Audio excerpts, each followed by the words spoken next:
Good afternoon.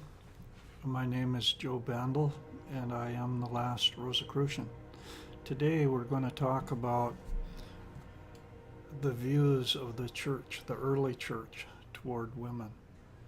But first, a little note about the early goddess religions that were mystical in nature and balanced between the male and the female. They began to be demonized, and the early church began to consider them satanic. Now, you're not going to believe what I'm going to be saying unless I'm going to just read it. I'm going to read this, and it describes quotations from the early church fathers and their attitudes toward women, for what it's worth. Because if I said it as a theory, if I said it for myself, you wouldn't believe me. So I'm going to just read this passage straight out, and if that takes the entire time of the video, I don't think it will, but if it does, that's where we're going to go with it.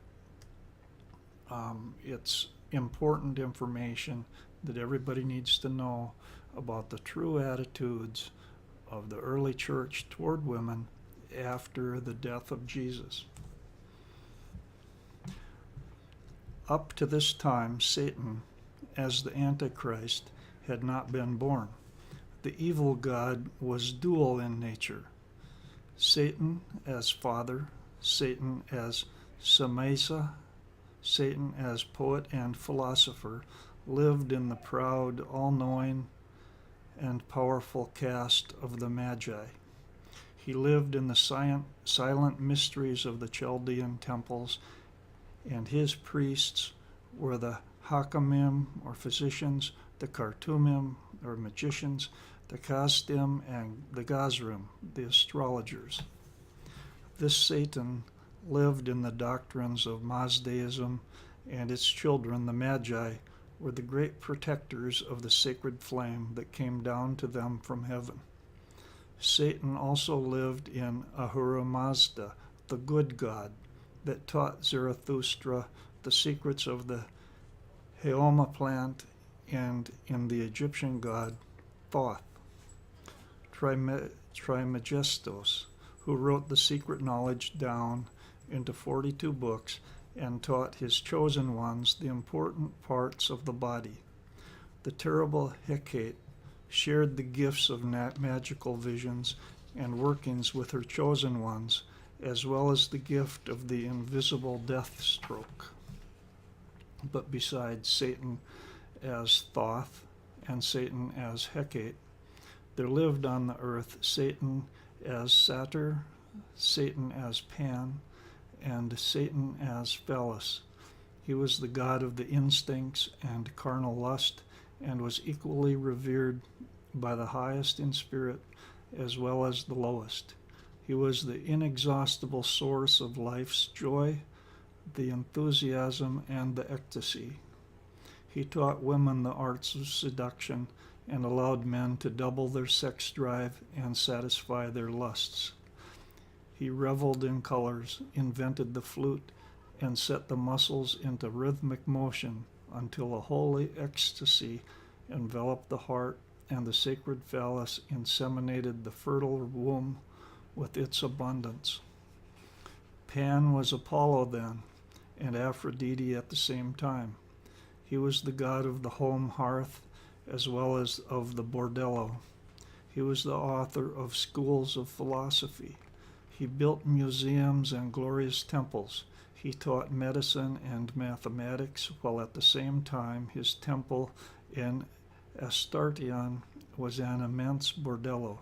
The priestesses at Astartion practiced the sexual arts, and over the long years learned every imaginable means of sexual gratification. Around this time, around the time of Tiberius, the great migration of the gods to Rome began. It was a time of the highest refinement and aristocratic enjoyment of life. The good God that had until then remained enthroned in his invisible kingdom of indolence and pleasure decided that the measure of sins had become too great, and so he sent his Son to earth that he might make clear to the offspring of the bad God his dreary truth about the invisible astral worlds. And he came to earth, this Son of the good God, and revealed himself at first to the poor, the oppressed, the slaves, and the day workers that had never tasted the holy joys of Pan. Why trouble yourselves over your daily bread? Who dresses the lilies in the most beautiful colors, compared to which scarlet and brocade are only empty rags? Who nourishes the birds that neither sow nor reap? Why do you strive after worldly things that will perish? What value is your pride when the highest on the earth will become the lowest in the kingdom of heaven? And what of your carnal desire? Isn't it the gateway to hell? O carnal desire, most especially carnal desire, the seat of all passions, the inexhaustible source of life's joy, the will to eternal life. It had to be destroyed so the kingdom of the invisible could take over the earth. The Master Jesus said that a man had already defiled a woman when he looked upon her with lust. The apostles went much further. St. Cyprian said of the woman that was created in such a way that she excited a sigh of love from a man, that she was shameless. And if she allowed anyone to burn with lust for her, even unknowingly, then she was no longer a virgin. Woman, what do you and I have in common with each other? Asked the Master Jesus. The apostles went far beyond the Master. Tertullian wrote, "You are the portal to the devil. You are the destroyer of the tree. You are the first sinner against divine law. You are the one that persuades those that do not wish to turn to the devil." St. John, or St. Hieronymus, everything evil comes from woman. He even proclaimed that woman was not created in the image of God, because the Holy Book said nothing about the soul of woman at the creation of the female. The good God of the invisible hated earthly beauty. He hated everything holy that Satan, as Pan, revealed and celebrated. He taught the transitory nature of the world and what was right. The smallest revolt of the flesh was a sin that had to be punished with long years of penance. Tertullian raged with fanatical hatred against every purple ribbon that women sewed into their clothing. Lactantius cursed the poets and philosophers for dragging innocent souls into ruin. Paintings were destroyed. That which grows naturally is the creation of God. Everything man-made is the work of the devil. Theater and the circus became inventions of the devil.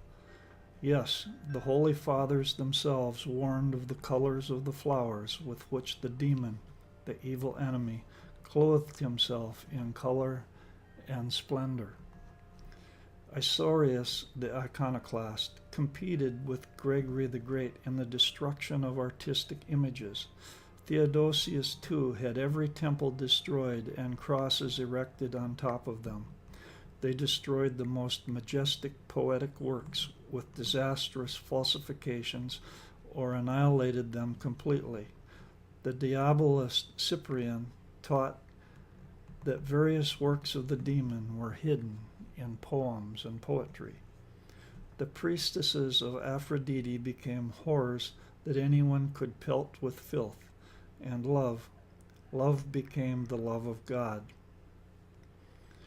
Vanquish love, vanquish the devil. Everything natural was forbidden, especially the healing powers of nature. God sent illness into the world as a way to allow man to atone for a portion of his sins while still here on earth. It was a sin to frustrate this decree of God. At best, exorcisms were still allowed, not to heal a disease, but instead only to demonstrate the triumphant power of good over evil. The demon is everywhere, according to St. John or Hieronymus. Even the air is full of trembling demons that scream and wail over the death of the old gods. The demon is hidden in every flower, in every tree that brings joy, fertility, wealth, and beauty. He brings the day as Lucifer and closes it as Venus, who brings voluptuous, lewd dreams. The first century only knew one religion, the battle against the demon. But that battle was not easy. In its fanatical lunacy, the church threw itself against the deepest and most sacred bonds that united man to the cosmic. It forcefully tore man loose from nature, isolated him, and suspended him between heaven and earth. The mysterious rapport that the naked soul of man had with the soul of all became completely separate from the brain and was declared satanic, a deception of Satan. Ancient man had stood in an intimate relationship with nature. They lived directly in and with nature. They were a part of it, were one of nature's nerves that sounded at the smallest change in the environment. And if all the inventions of the human spirit were only organic projections, then the power of every polytheistic cult to bless and destroy was an organic projection as well. Just as the soul was a mechanism of the body that looked out from the inside of it and projected out into the world, nature revealed itself to the heathen cults in powerful symbols. In a confused battle, the church destroyed one by one the veins through which the blood of the earth flowed in man. It destroyed the unconscious natural selection process of nature that expressed itself in external beauty, strength, and nobility. It defended everything that nature wanted to eliminate, that which was so powerfully repulsive: filth, ugliness, disease, the crippled, and the castrated.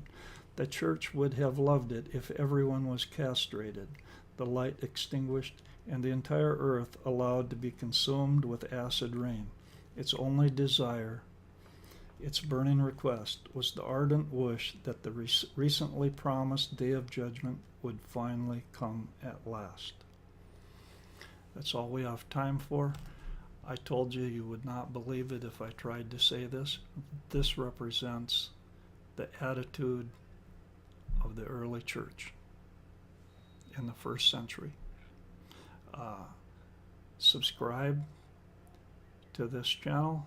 Visit my webpage at the link below and consider a donation. Every donation is welcome. Please share this with others.